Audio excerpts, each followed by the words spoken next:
I'm Jua Cilliers. I'm the head of School of Built Environment at UTS, and I'm a professor in urban planning.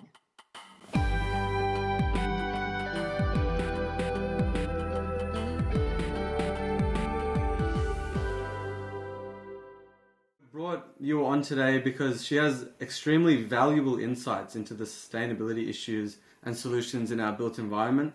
As the head of the School of Built Environment at UTS, she is a profound leader and passionate advocate for change. So welcome. Thank you, Raoul. You make the introduction sounds far more glamorous than I did. So thank you. So to start with, I wanted to ask, who or what event has been most impactful in your life? There's various moments that I think shape one's life, but if I think back on my academic career, there's always one specific year group that I was very close to. Back in South Africa, I was teaching an urban planning subject called Sustainable Cities, and as part of this subject, we partnered with an NGO called the South African Day, very much similar to what Australian Day stands for, but they are focusing on restoration of small towns. So we ended up helping them basically revamp a small town, and with that I mean painting and cleaning and planting things in a very rural community in South Africa. And it wasn't about what we did.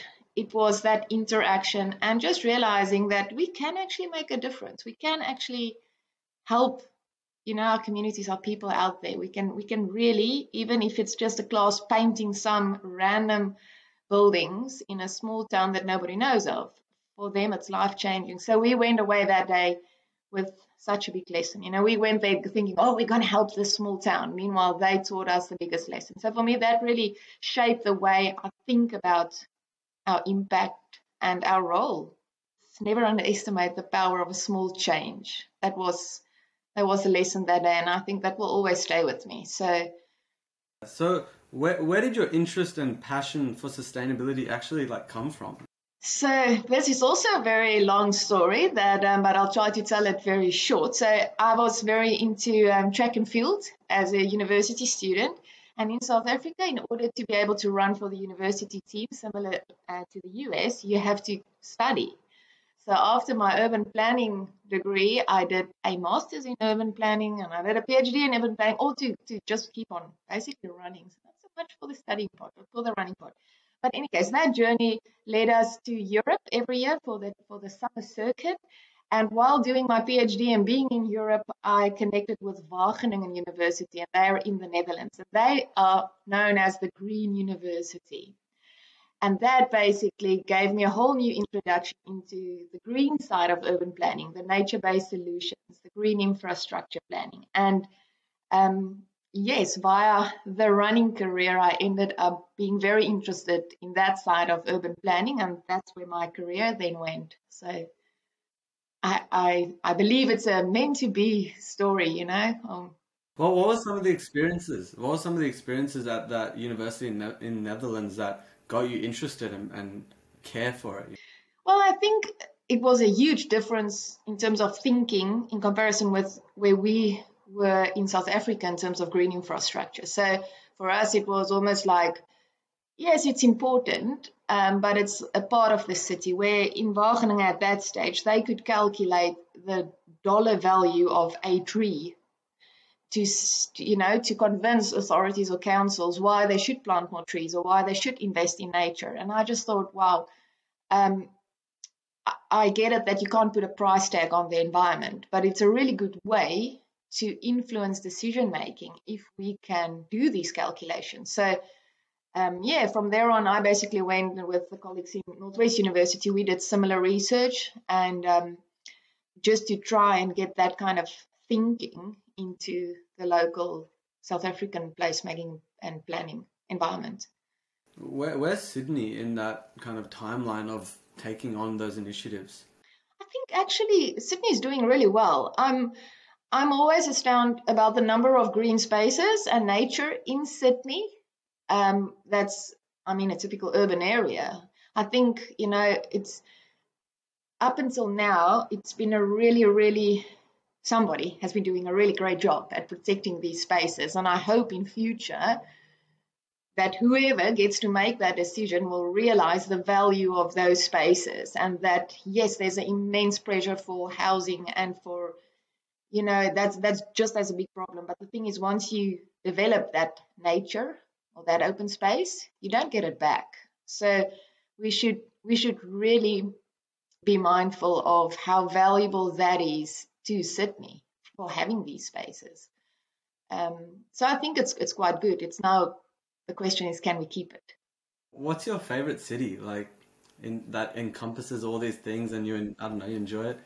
Yeah, I like a lot of cities. I've got a lot of photos on my desktop for all the cities that we visited. I like Sydney. I think Sydney's got a great feel to it. I mean, it's Sydney.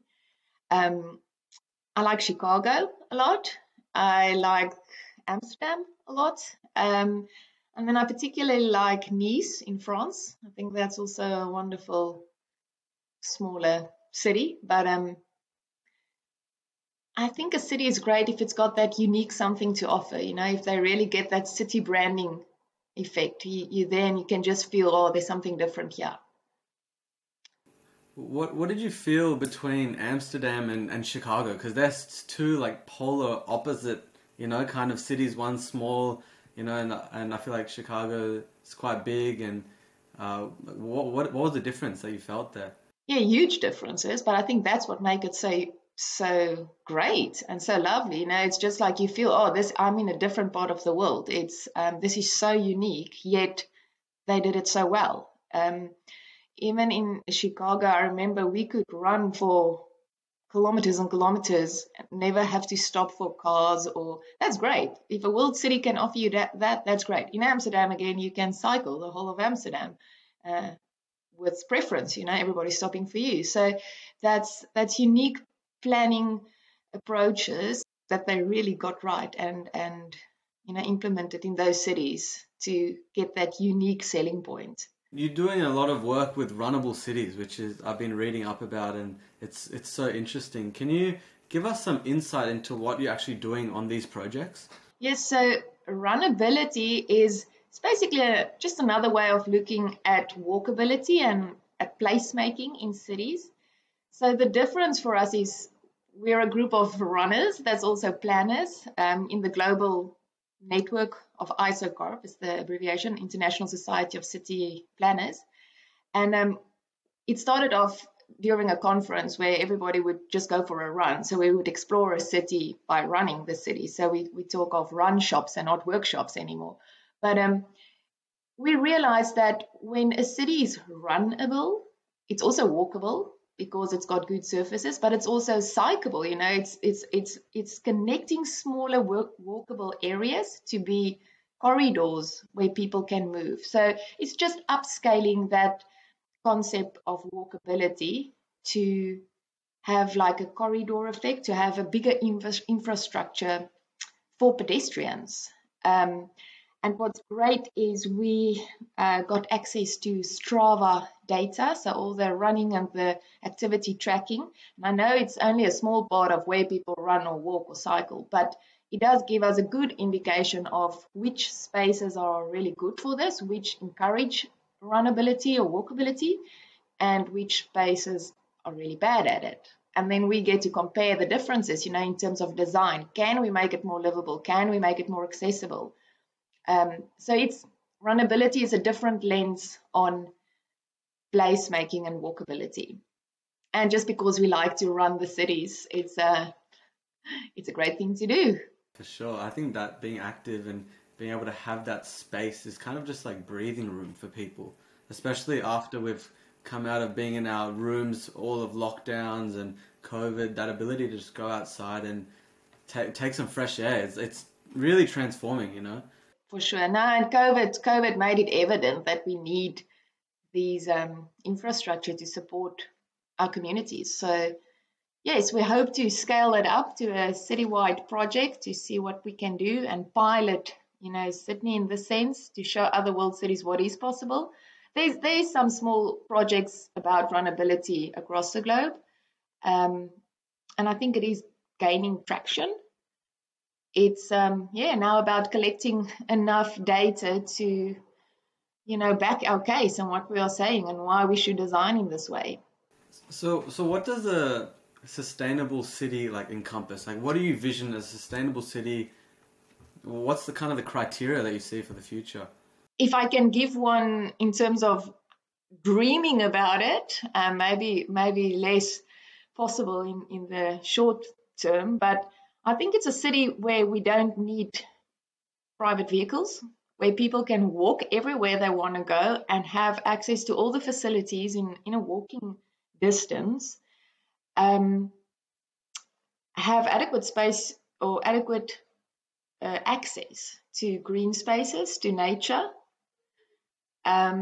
Basically taking that commute out of the city and replacing that with the quality of life. But in order for us to do that, I mean, we are changing work-life patterns, we are changing commute patterns. But I think in essence, that would contribute to our carbon problem. That would contribute, a lot of things, congestion, time that we are wasting sitting in traffic. So that quality of life, I think if there's one thing that we should remove from our cities in order to make it sustainable, it's the private vehicles. The question is, how do we do it and can we do it? And, it's like almost how do we make life better by taking that out, because we are reliant on it. Do you think for a city like Sydney that's so big and so sparse, like what does it look like? Is that possible? I think it's about rethinking how we are planning, spatial planning.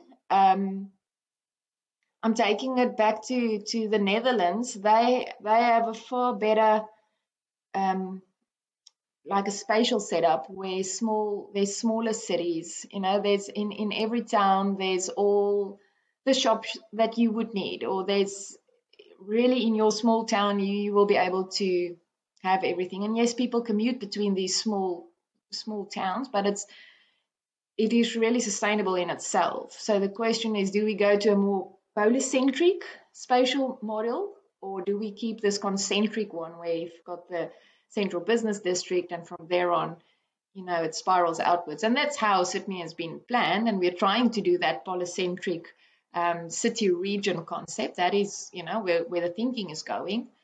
So I think it's possible, but it's challenging ourselves to take all the planning principles and guidelines, but reimagining a different future. So we need some creative thinkers and we need some innovators, right? And people to challenge business as usual.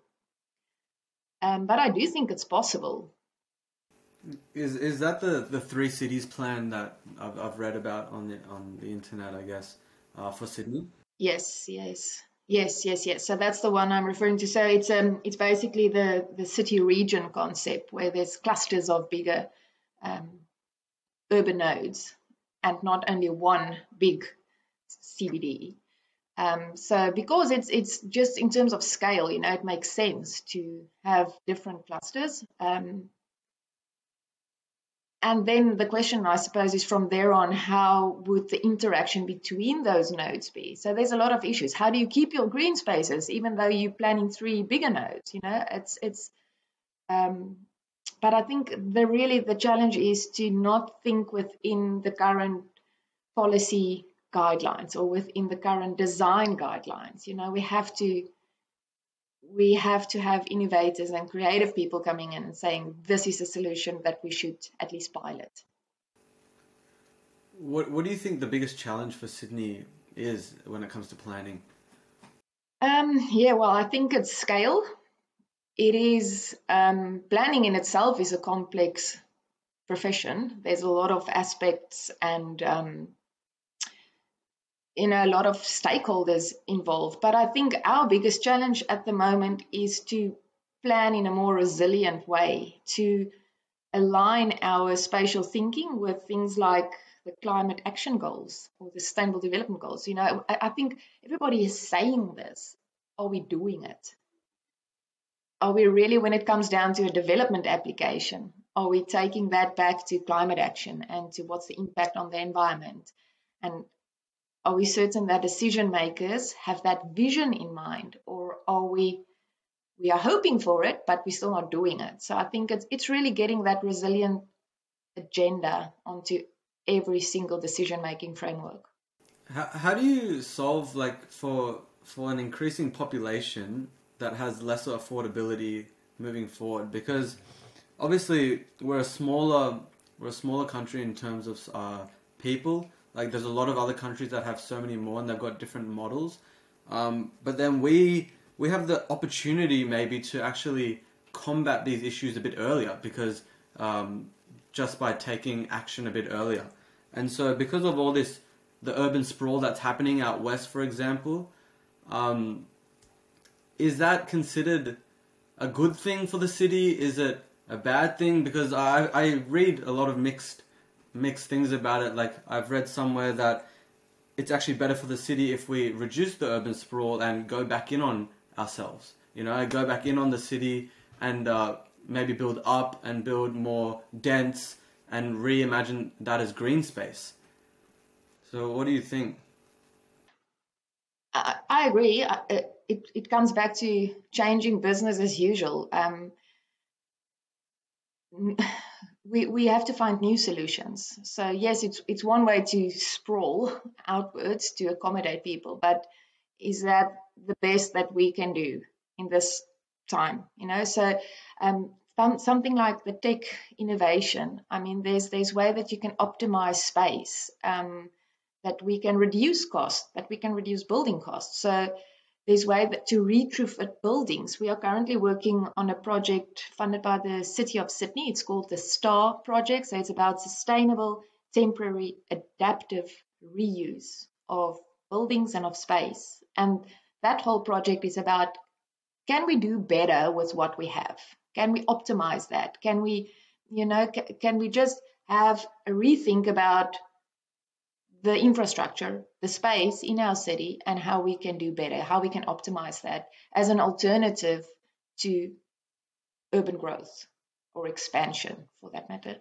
Yeah, so I think that will be an interesting space going into future. Between technology and creative design. I think we'll find a lot of our urban solutions between those two issues.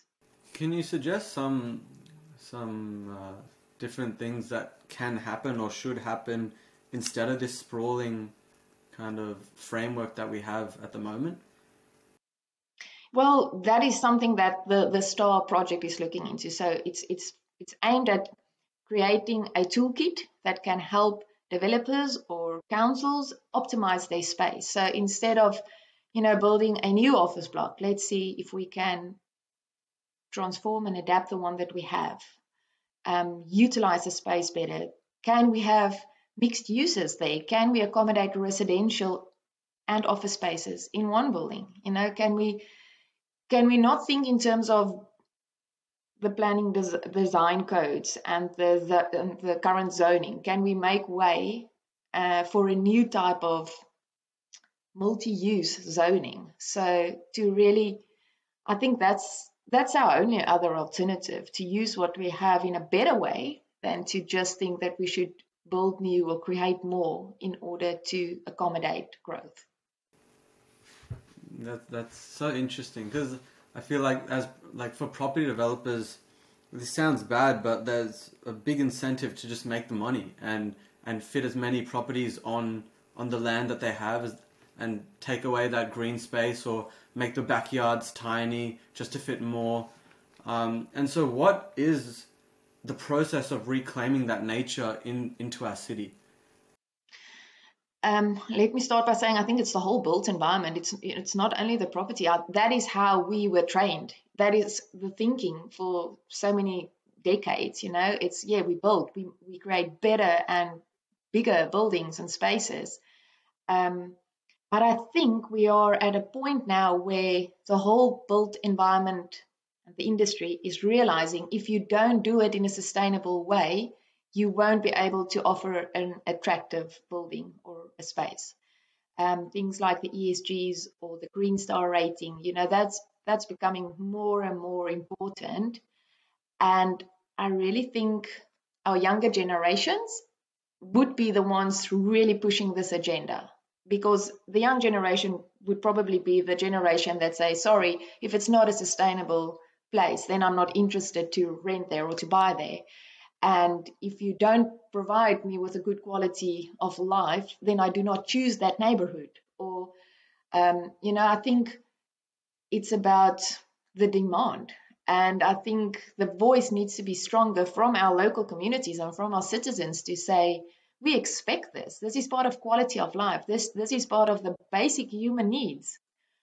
And we want cities that can provide that basic human needs, access to green spaces. It should be very high on the policy agenda. It should be prioritized. People should understand that there's a value connected to these spaces that,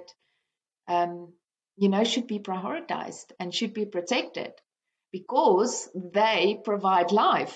Without these spaces, life would not be so glamorous or livable or healthy, even if, in terms of healthy cities and healthy environments. So I think going into future, the communities, the local citizens, they will be the ones getting this onto our agenda, pushing that. What do you say for the people that are coming from overseas, and they come from overseas and they come here for a better life, and they want to make money so that they can increase their standard, and they want to live in a house, and so they look to going out west because the houses are a lot cheaper out there, and then because of that demand, the property developers are trying to meet that demand, and so they're building like this. So how do we change that cycle there?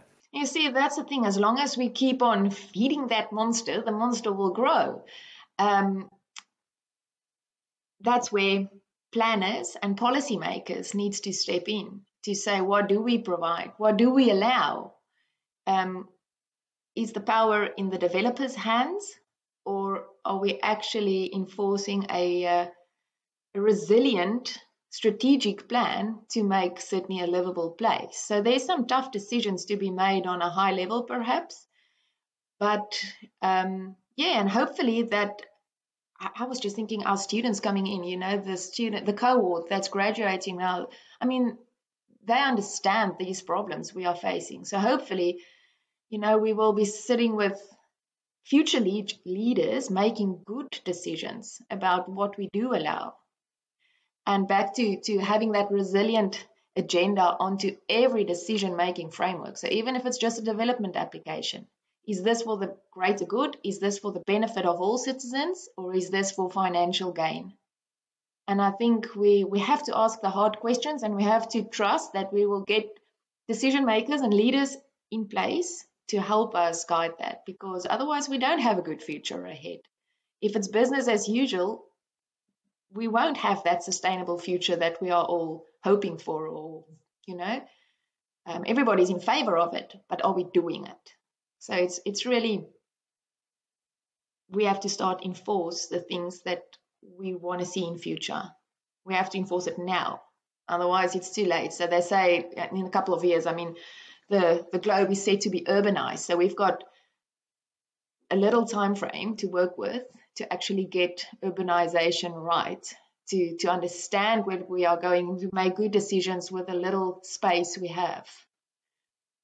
So it's really, there's a big responsibility on people entering the profession now, on standing their ground for the resilient agenda and what they believe, and for creating a sustainable future.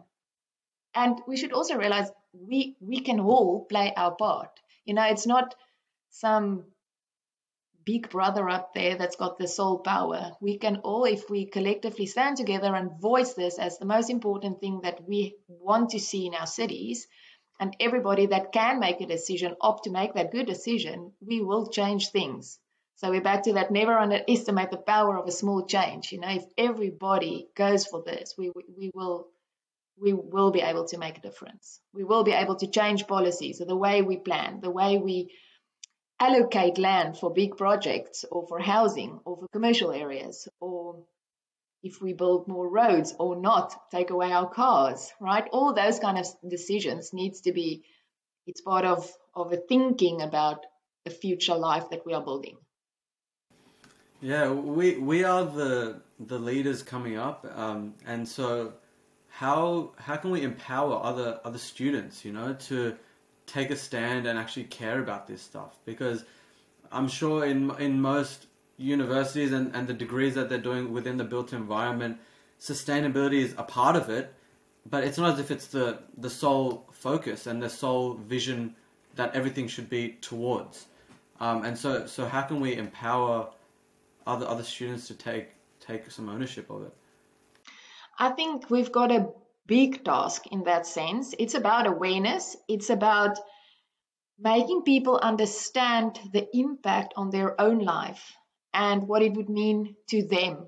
Because if people understand that I can gain or lose something from this, they are more interested to make a difference.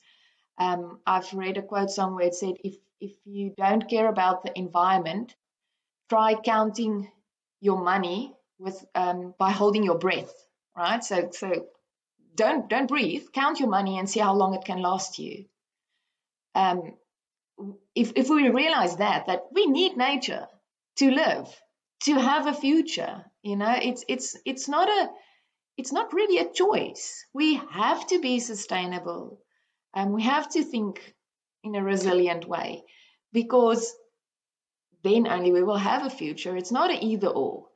And I think if people realize that, if people realize the value of nature in terms of quality of life, in terms of the health benefits, the hearing benefits, like people living in noisy areas get hearing problems sooner in life, you know, just in terms of all the various health problems that's linked to pollution and to living in areas where there's a lot of trees versus no trees, things like that. If you really know how good nature is and the benefits it provides to us that we just take for granted, if you can understand that, I'm convinced everybody will be on board for this agenda. I think it's because we do not emphasize the value and the benefit for every person. We take it for granted. So it's, well, you know, it's nice to have, it's good that you're campaigning for the green environmental, you know, yeah, people often say, oh, you're in green planning, what is that? And then I tell them, well, I'm in the business of creating a future for you. So it's either, you know, that or you won't have a future. So rather be thankful for it. But so there's a lot of work to be done in terms of changing perceptions about it and emphasizing the importance of it. I do think like the younger generations are more on board than the older generations, and there is a change towards this. I do feel like we need to have it as a bigger urgency. We don't really have time. We have to get this agenda right, and we have to do it now. And that's why our young students coming into the profession and the workplace is such important agents for change. You know, those will be the people going in and changing companies and changing industries.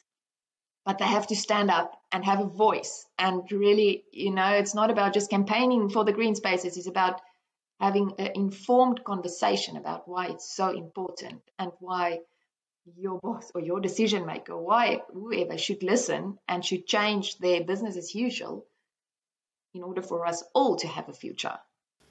As you said, it's not enough to just talk about it. We actually have to do something about it. And so for us students, I think the process we need to go by is to actually make systemic change. We can make changes for ourselves. They will have a little impact. They'll be good for inspiration. But then systemic change needs to actually happen. And so what can students do to be a part of that systemic change? Well, have a voice, you know, and say what you stand for and why you say this, and mobilize the young generation, you know, to really be a force of action. And I mean, this is the future leaders. So don't think, oh, I'm just a student. no, you are a such important role player in this big conversation, in making sure that the change happens, being that agent of change. And I think that the big thing for me is, I feel like I'm repeating, but never underestimate the power of a small change, even if it's just a small thing you can do as a student or as a lecturer or in your class or in, the school or in the faculty or in UTS. We can extend and extend and extend, but every small change matters. And we need that, all those small waves coming in order to create a big tsunami of change. Um, but everybody can contribute, and every little bit will contribute to this bigger picture. Yes, and voicing it, just creating that awareness. Never underestimate the power of a small change is the theme for today. I think if we come together as students, as leaders, as people in the workforce, I think we can make a difference. But I think we have to actually come together to actually do that. Very hard to do it alone. Yes, for sure. There's power in numbers. Yeah, but I'm really respectful of your time. So thank you so much for this conversation. There's so much value to take from here. So I hope people enjoyed it.